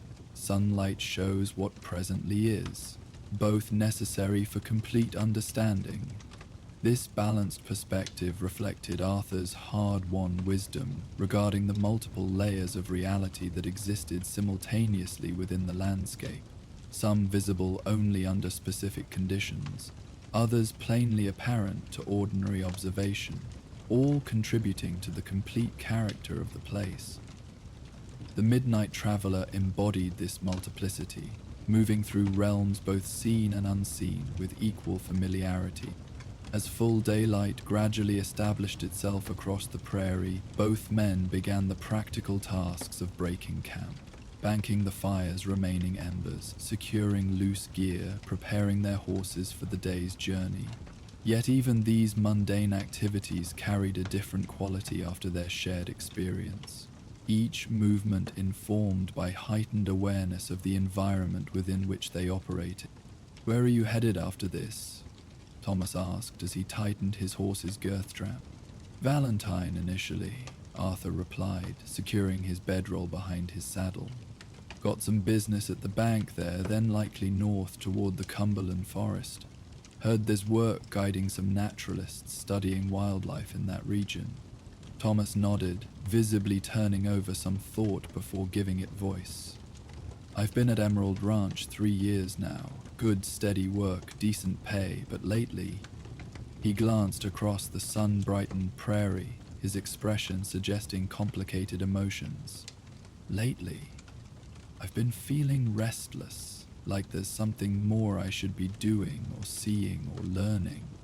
Arthur recognized the sentiment, having experienced similar promptings at various junctures throughout his own life. Prairie does that to a person sometimes. Shows you horizons that keep receding as you approach, suggesting possibilities beyond what you've already encountered. Exactly that, Thomas confirmed, relieved at being understood without extensive explanation. Don't get me wrong, I'm grateful for the position, especially given how things are economically these days. But I can't help wondering what else might be out there. They mounted their horses, the sunrise now complete and ordinary daylight established across the landscape. Where the trail forked, one path leading toward the ranch where Thomas worked, the other continuing toward Arthur's intended destination, they paused for a final exchange. Thank you, Thomas said simply, for sharing the fire and the stories, and for... He gestured vaguely toward the open country behind them, words inadequate to encompass the shared experience of the travelers passing. Arthur nodded, understanding. No thanks needed. Some things are meant to be witnessed together. Makes the seeing more real somehow, having another pair of eyes confirm what you've experienced. The younger man smiled slightly, recognizing the wisdom in this observation. Still, I'm grateful. Not everyone would have pointed him out or explained what we were seeing. Most would have claimed it was just a trick of moonlight or another traveler passing through. Most people prefer comfortable explanations, Arthur acknowledged. And there's no harm in that, generally speaking. We all need solid ground beneath our feet. But there's value, too, in recognizing when we've encountered something that doesn't fit neatly into ordinary categories of understanding. Thomas nodded agreement, then hesitated briefly before asking, "Will you tell others about him? About what we saw?" Arthur considered the question thoughtfully. "Selectively," he finally replied. "There are those who need such stories, who sense there's more to the world than what can be measured or proven, but lack experiences to confirm that intuition. For them, hearing about the traveler might open doors better left open." He gazed across the sun-brightened landscape, momentarily seeing it overlaid with the silver-washed mystery of the previous night. But there are others, for whom such knowledge would only create discomfort or disbelief. No point disturbing their understanding of things without purpose. "How do you tell the difference?" Thomas asked. "Between those who should hear and those who shouldn't?" Arthur smiled slightly. "You learn to recognize a certain quality of attention, a way of listening that goes beyond mere politeness or entertainment. Seeking, people who truly want to understand show it in their eyes, in how they consider what they're hearing before responding." The younger man nodded, filing this guidance away for future reference. "Well, I won't be spreading the tale widely. Some things deserve their privacy." "Wisdom indeed," Arthur approved. "The traveler's been walking these plains since long before our time, and will likely continue long after we're gone. His story belongs to the land itself more than to any individual who happens to glimpse him passing." With that philosophical conclusion, they exchanged farewells, not with elaborate gesture or sentiment, but with the straightforward acknowledgement of men who recognized a significant connection had been established between them. Thomas turned his horse toward the ranch, while Arthur continued along the main trail, each carrying away his own version of their shared experience. As he rode through the morning bright prairie, Arthur found himself reflecting on the unexpected developments of the previous night. He had made this journey countless times before, camping in similar locations under comparable conditions, yet only rarely had he encountered the midnight traveler. The mysterious figure's appearance in Thomas's presence suggested something significant about the younger man, an openness or readiness that had somehow aligned with proper conditions for such manifestation. Arthur had learned to trust such promptings over the years, recognizing them as subtle communication from deeper patterns underlying visible reality. The traveler represented one manifestation of these patterns, but they expressed themselves through numerous channels for those attentive enough to notice. Unexpected meetings, seemingly random opportunities, apparent coincidences that revealed purposeful design when viewed from sufficient perspective. The morning progressed with pleasant warmth, autumn sunlight illuminating the landscape with golden clarity that revealed details hidden during their nighttime vigil. Arthur maintained steady pace along the well-traveled road toward Valentine, encountering occasional fellow travelers, merchant wagons heading toward larger settlements, ranch hands moving between properties, a mail carrier making his appointed rounds. Each exchanged brief greetings as they passed, ordinary interactions that maintained social fabric across these vast territories where human presence remained relatively sparse. Around midday, Arthur paused at a small creek crossing to rest his horse and take brief meal from provisions carried in his saddlebags. Finding a comfortable spot beneath cottonwood tree growing alongside the watercourse, he settled with his back against rough bark, enjoying simple fare of jerky, hard biscuit, and water fresh from the clear stream. As he ate, Arthur noticed elderly indigenous man approaching the crossing from opposite direction. The man's clothing represented practical combination of traditional and acquired elements: buckskin leggings paired with wool shirt of European manufacture, moccasins decorated with traditional beadwork, wide-brimmed hat similar to Arthur's own shading eyes that reflected decades of frontier experience. The man paused when he noticed Arthur, then raised hand in peaceful greeting before approaching at unhurried pace. "Good day to you," he called in excellent English. "Mind if I share this good shade? Sun grows warmer than expected for so late in season." "Welcome to it," Arthur replied, gesturing toward ample space beneath the tree's spreading branches. "Creek water's good too, if you're thirsty." The older man nodded appreciation, leading his paint horse to water before loosening its girth strap and settling nearby, close enough for conversation yet respecting proper distance between strangers meeting in isolated location. "I am Joseph," he introduced himself without further elaboration regarding tribal affiliation or personal history. "Arthur Morgan," Arthur responded similarly, recognizing fellow traveler who preferred actions to establish character rather than words to proclaim it. "Heading to Valentine. Yourself?"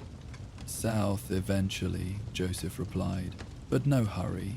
When you reach my age, destinations become less important than journey itself." Arthur nodded understanding, appreciating the philosophical perspective that aligned with his own evolving approach to life. They ate in companionable silence for several minutes, each respecting the other's privacy, while maintaining openness to potential conversation, should it develop naturally. "You have seen him recently," Joseph finally said, statement rather than question, his dark eyes observing Arthur with penetrating clarity. Arthur looked up sharply, momentarily startled by apparent reference to the midnight traveler without prior conversation establishing context. "Seen who?" he asked carefully, neither confirming nor denying until certain of the other's meaning. Joseph smiled slightly. the expression creating network of fine wrinkles around his eyes that suggested lifetime of careful observation tempered by good humor. The one who walks between. The night messenger. He has many names among my people, but all refer to same being. You have the look of recent encounter, certain calmness in the eyes that comes from seeing beyond ordinary boundaries. Arthur studied the older man with renewed interest, recognizing genuine knowledge rather than mere curiosity or coincidental reference. Last night, he confirmed quietly. Full moon on the prairie east of here. Not my first meeting with him, but perhaps most direct. Joseph nodded, unsurprised. He walks more frequently these days. The boundaries thin as one world fades and another strengthens. He works to maintain balance during transition. This perspective aligned remarkably with Arthur's own developing interpretation of the traveler's purpose, suggesting universal recognition among those attentive enough to notice patterns beneath surface appearances. "You've seen him yourself," Arthur observed, again statement rather than question. "Many times throughout my life," Joseph confirmed. "First as young boy during Vision Quest, most recently 3 days past while camped beside Dakota River. He changes as needs change, yet remains fundamentally same.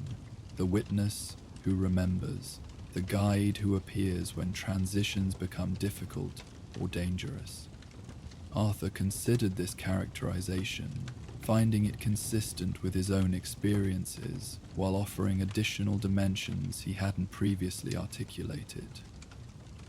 "Was a young man with me last night," he mentioned. His first encounter, seemed to understand immediately, despite no prior knowledge or expectation.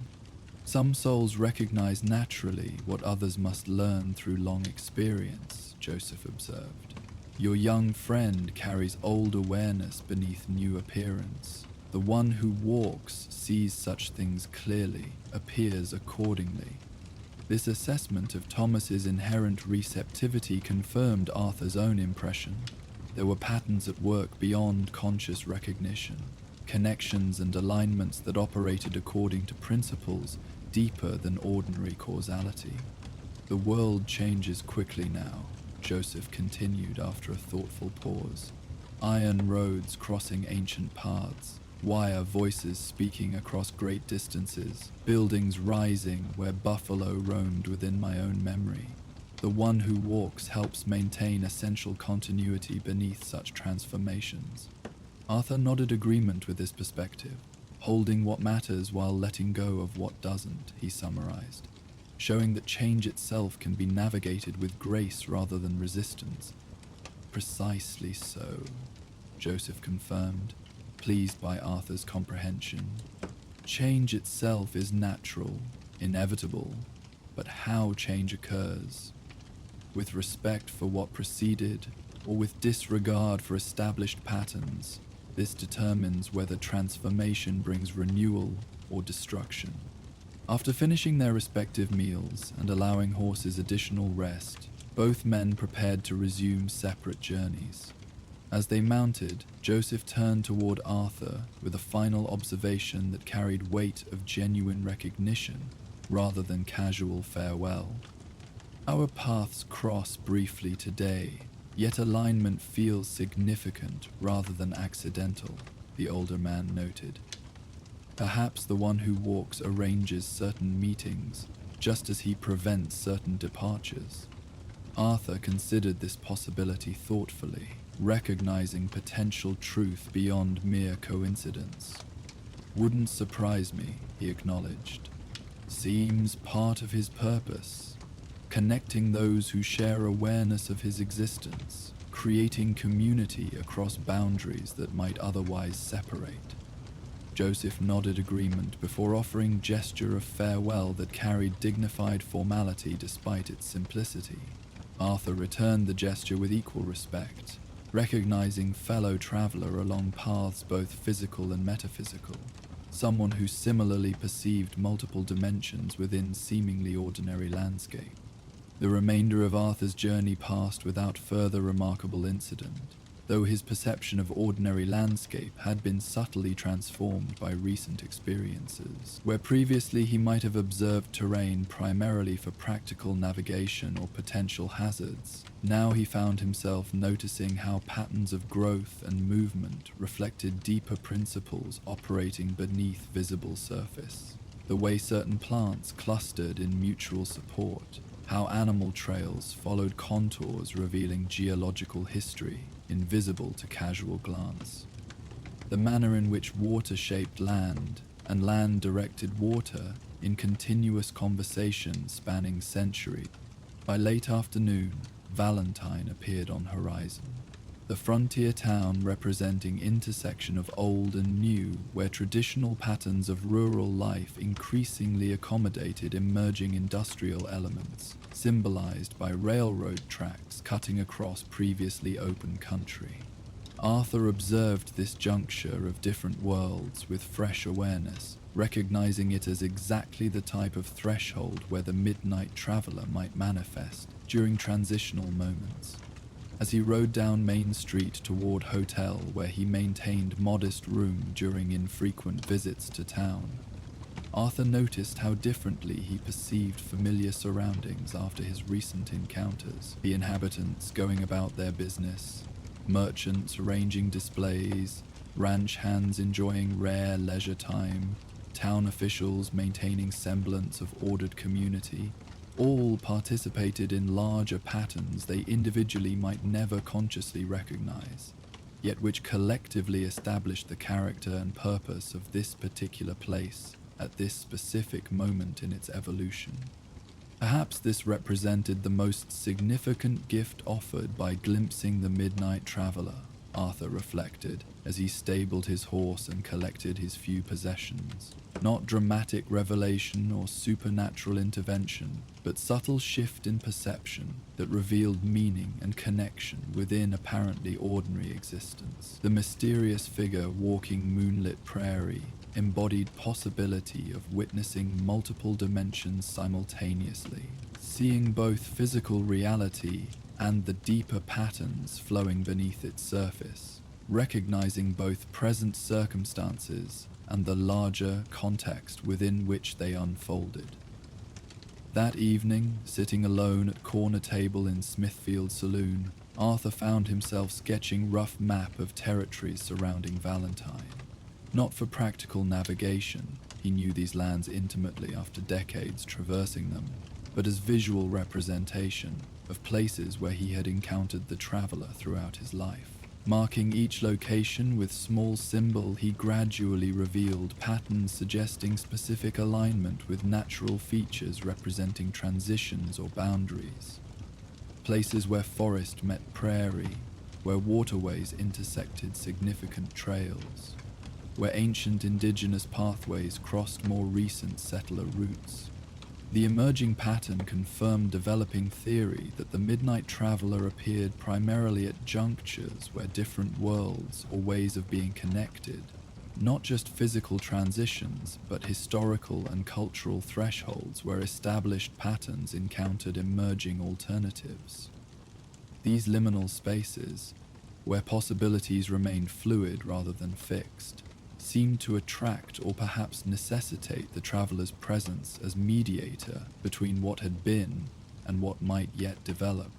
As Arthur contemplated this visual representation of his experiences, elderly saloon patron at nearby table glanced toward his work with expression suggesting more than casual interest.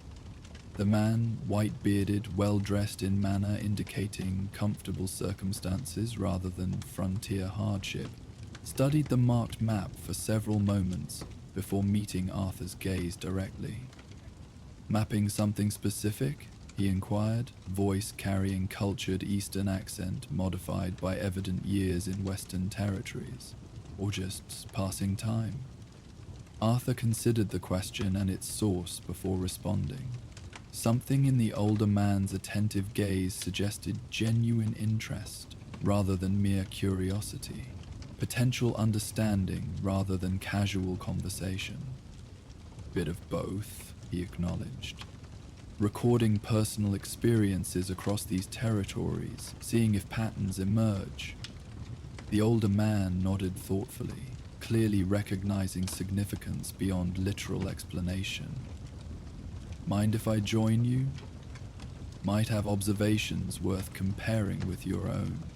Arthur gestured toward empty chair at his table, intuition suggesting meaningful exchange rather than unwelcome interruption. As the man settled across from him, Arthur noticed unusual pin securing his necktie, silver crescent moon of remarkable craftsmanship, suggesting aesthetic appreciation beyond practical frontier considerations.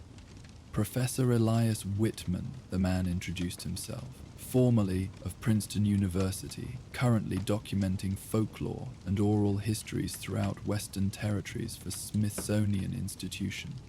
Arthur Morgan, Arthur replied. Scout and guide primarily, no academic credentials to speak of. Whitman smiled slightly, gesture suggesting recognition of knowledge acquired through experience rather than formal education. Academic credentials verify certain types of learning, Mr. Morgan, but often miss wisdom gained through direct engagement with territories under study. I've found frontier guides frequently possess understanding no university could possibly teach. This respectful acknowledgement established foundation for meaningful exchange rather than hierarchical interaction based on social or educational differences.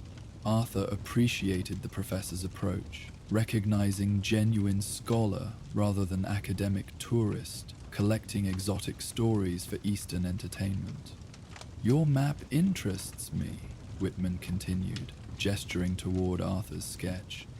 Particularly these markings, which don't correspond to conventional geographical features, but clearly indicate significant locations according to some alternative system. Arthur studied the professor's expression, making rapid assessment regarding potential reaction to honest explanation. Something in Whitman's attentive gaze suggested receptivity to unconventional information. The quality of awareness Arthur had learned to recognize in those capable of processing experiences beyond ordinary categorization. My mark where I've encountered someone, Arthur explained carefully. Figure known by various names in different traditions. Some call him the Midnight Traveler, others the Prairie Walker, or similar descriptions.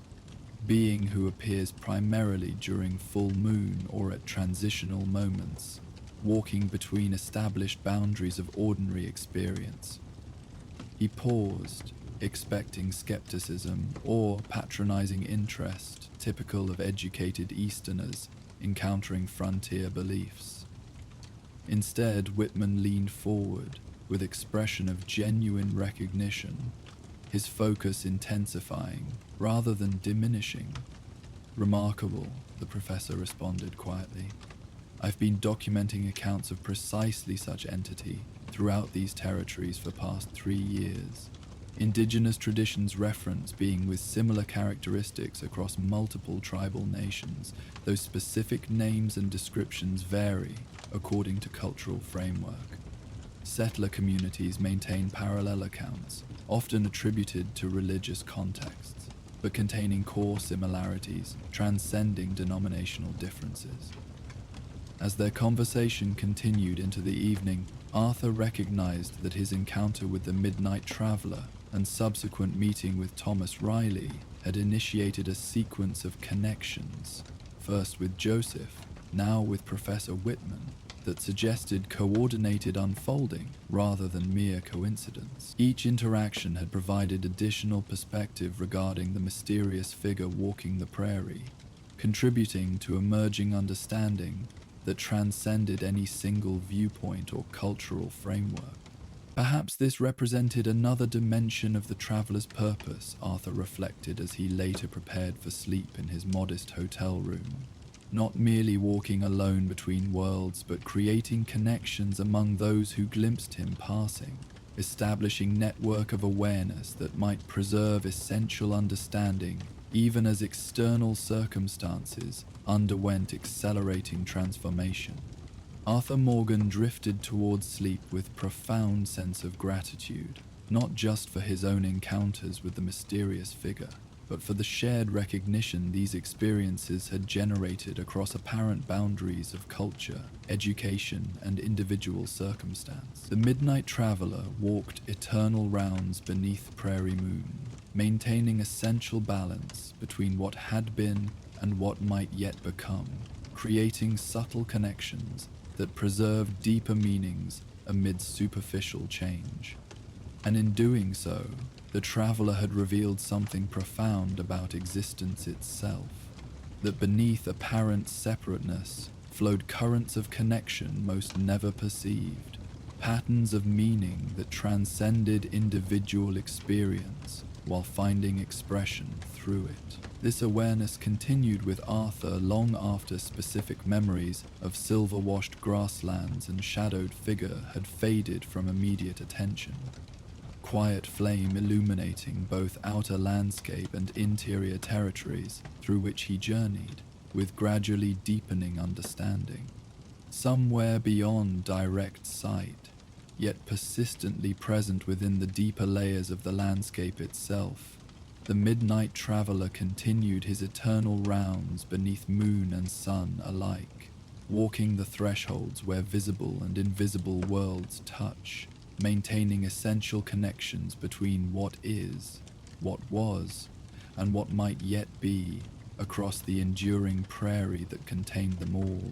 And so, partner, as our tale rides off into the sunset, it's time for you to rest your weary bones beneath the endless prairie sky.